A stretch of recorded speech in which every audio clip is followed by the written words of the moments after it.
Let me ask you something real quick.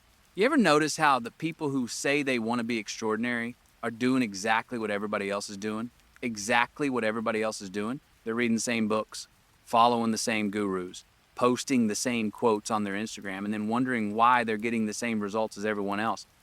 Now, here's what's interesting about that, and here's what we're going to talk about today. There's this thing that happens when you decide you want to be uncommon.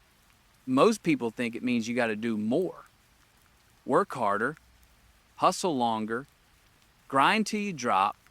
But what if I told you that becoming uncommon amongst uncommon people has nothing to do with doing more and everything to do with doing different? What if I told you there's someone in your life right now, could be a woman, could be anyone, who's convincing you that your uncommon path is wrong, that you should play it safe, stay comfortable, be reasonable. Stick with me here. We're going somewhere. Let me tell you about 1996. I'm in my dressing trailer on the set of A Time to Kill. First big role.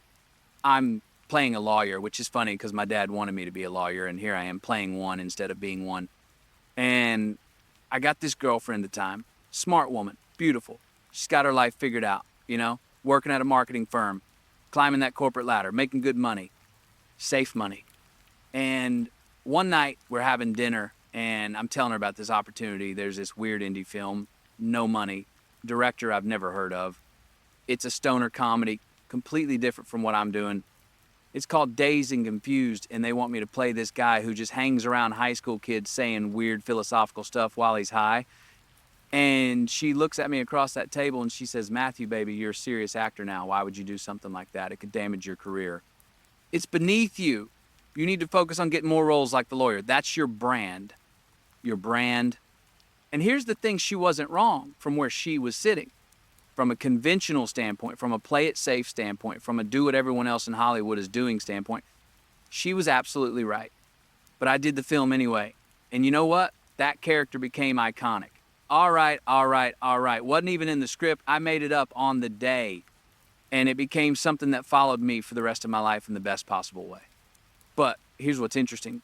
That relationship didn't last much longer after that, because she couldn't understand why I would color outside the lines, why I wouldn't just follow the proven path, why I wanted to be uncommon even amongst the uncommon people who were already in Hollywood. See, she wasn't evil, but she was afraid. And fear in someone close to you, that fear is contagious. It'll spread to you like a virus if you let it. Now, let's talk about what's really going on here psychologically. There's this concept called conformity bias within aspirational groups. Big words, but stay with me, it's simple. Most people understand conformity bias, right? It's when you do what everyone in your group does. You dress like them, talk like them, think like them, normal stuff. But here's the twist. When you join a group of high achievers, entrepreneurs, artists, athletes, whatever you think, you've escaped conformity. You think, I'm with the uncommon people now. I'm different. But what actually happens is you just trade one set of conformity rules for another. You trade one cage for a slightly bigger cage. The entrepreneur group all reads the same books. Tim Ferriss, Naval Ravikant, James Clear. Nothing wrong with those books, by the way. Great books. But everyone's reading them. Everyone's quoting them. Everyone's implementing the same morning routines and productivity hacks. The fitness community all follows the same protocols. The artists all reference the same influences. The spiritually minded all follow the same teachers. And here's where the evil woman or evil person comes in. There are people in your life who will support you moving from one group to another, from common to uncommon, because that still makes sense to them. That's still following a path. That's still conforming to something. But the moment you decide to become uncommon amongst the uncommon, the moment you decide to break free from both cages, that's when they turn on you. Not with violence, not with obvious sabotage, but with concern. With I'm just worried about you, with I'm just trying to protect you, with I love you and I don't want to see you fail. Let me give you some real psychology here. There's a phenomenon called social homeostasis. Your close relationships form a system like a thermostat. When you start changing the temperature, when you start becoming truly uncommon, the system tries to regulate you back to normal. The person doing this isn't necessarily conscious of it. In fact, they usually think they're helping. They think they're being the voice of reason. They think they're protecting you from yourself. But what they're actually doing is protecting themselves from your growth. Because if you succeed at being truly uncommon, it exposes their own fears. It asks uncomfortable questions about their choices. It disrupts the equilibrium they've built their identity around. Now, here's something I learned the hard way. The people closest to you will test you the hardest when you're about to break through to something uncommon. There's this study from the University of Michigan. Researchers looked at people who made significant life changes, lost a lot of weight, started businesses, made career pivots. And you know what they found? The primary source of resistance wasn't strangers, wasn't competitors, it was romantic partners and close family members. Why? Because your growth destabilizes their predictable world. You were supposed to be one thing, and now you're becoming something else. And that's terrifying to someone who built their life around the version of you that you're outgrowing. Here's another layer to this. There's a concept in psychology called identity threat. When you start succeeding at something unconventional, it can make the people around you question their own choices. If you quit the corporate job to start a business and you succeed, your brother-in-law who stayed in his corporate job feels that as a threat. Not consciously, but unconsciously, your success is asking him a question. Could I have done that too? Did I play it too safe? And the easiest way to neutralize that uncomfortable question is to convince you that what you're doing is wrong, risky, or foolish. Now, multiply that by a romantic relationship. Add intimacy, add daily influence, add financial entanglement, add the fact that you trust this person more than anyone. That's when it gets dangerous. All right, so how do you actually navigate this? How do you become uncommon amongst uncommon people when there's someone close to you pulling you back toward the middle? First thing, you got to get clear on the difference between criticism that's trying to protect you and criticism that's trying to limit you. Here's a simple test. Ask yourself, is this person's concern leading me toward a clearer, sharper version of my goal? Or is it leading me toward abandoning my goal altogether? Protective criticism sounds like, I love that you want to start this business. Have you thought about what happens if you don't get customers in the first 6 months? Let's make a backup plan. Limiting criticism sounds like, starting a business is too risky. You should just be grateful for your job. Why can't you be happy with what you have? See the difference? One sharpens your plan, the other attacks the plan's existence. Second thing, and this is huge, you need to create what I call uncommon community. You cannot become uncommon in isolation, and you cannot become uncommon surrounded by people who are invested in your sameness. You need to find people who are also breaking rules, coloring outside lines, building something that doesn't have a blueprint. I'm not saying abandon your partner or your family. I'm saying you need a separate space where your uncommon ideas are normal, where people aren't trying to talk you out of your wildest vision. They're challenging you to make it bigger. For me, that was finding other actors who weren't just following the Hollywood playbook. It was Matthew Modine who told me to never let someone else define success for me. It was Don Phillips, the casting director, who told me to trust my instincts even when they seemed weird. Third, you got to have what I call identity anchors. These are non-negotiable truths about who you are that don't change based on who you're with. Write them down.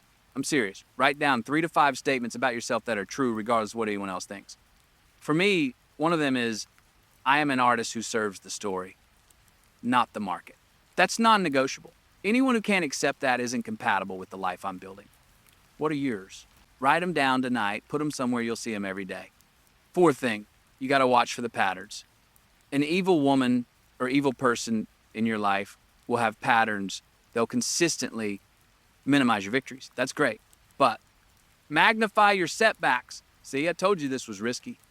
Compare you to others in ways that make you feel inadequate. Bring up your past failures when you're taking new risks.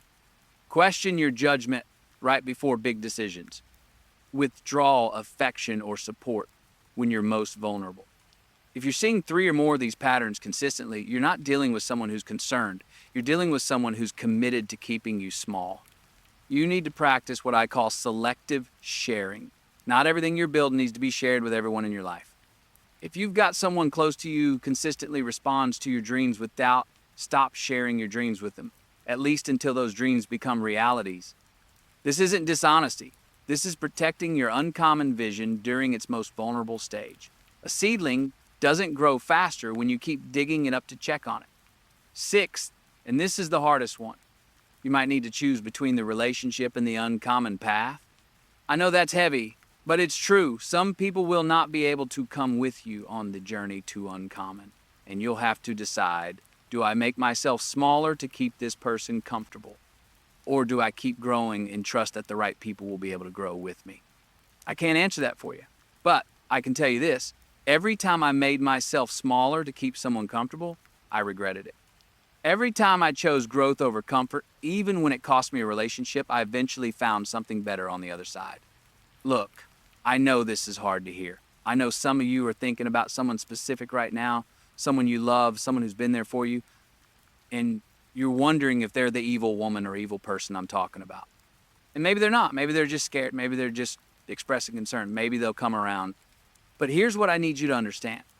Your life is not a democracy. Your dreams are not up for a vote. The uncommon path you feel called to walk is not something that needs to be approved by committee. You were not put on this earth to make other people comfortable with their choices by limiting yours. You were not put here to play small so other people don't feel bad about playing small. There are people in this world, and I'm talking to one of them right now, you watching this, who were meant to break molds, who were meant to show others what's possible, who were meant to be uncommon, even amongst the uncommon. And if you're that person, you're going to face resistance. It's not a bug, it's a feature. It's how you know you're on the right path.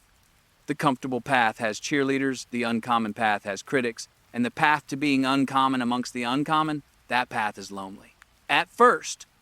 But then you find your people, you find the other rule breakers, the other mold smashers, the other people who looked at the right way and said, nah, I'm going to find my own way. And that's when it gets magical.